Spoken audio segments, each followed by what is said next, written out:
grade separation at 65th in Harlem. I was just out there this past week talking about it. It's going to be a much needed help both for the people driving on 65th and 63rd there, but also for the businesses and for the in the Belt Railway there.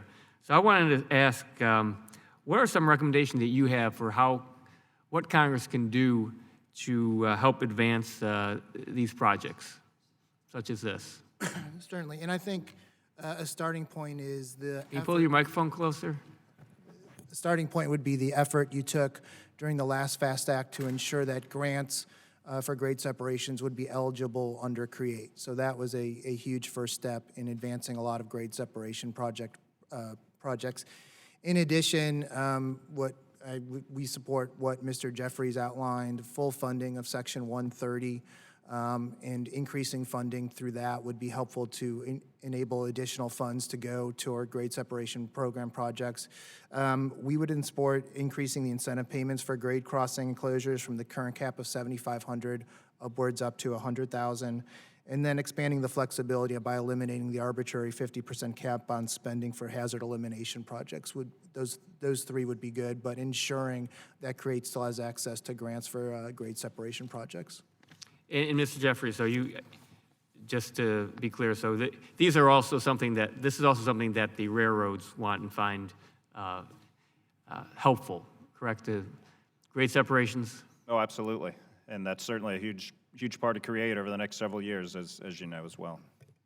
Thank you. And I want to ask Mr. Shanahan, back in September last year, I had sent a letter to Amtrak that touched on some of the issues in your testimony about the third-party contract workers Amtrak is using. And I received a letter back in October from Amtrak saying that these workers, third-party contract workers Amtrak uses, have provided an equal or higher degree of protection than BMWED workers.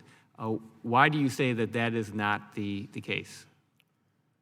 Well, specifically, FRA Regulation 243 was amended January 1st, 2020. And right now, currently, BMW employees working on Class 1 railroads are subject to more stringent FRA testing than contractor employees who could be working right next to them. And what is it about the training that you receive that you have the experience? What was it about that made you better at doing the job and making sure you maintain safety? Well, the training is, one example I guess I can use is the training is always ongoing. When you are an employee for the railroad, you're not there for just one job. You're there day in and day out for multiple years, myself being there for 13 years. You are constantly engaged in safety training processes that the contractors generally are not. Thank you. And I want to ask Dr. Berry, you had talked about adding more service to the Metro line. What would this mean for your community, and what's it been like in terms of working with the railroads in terms of adding more service?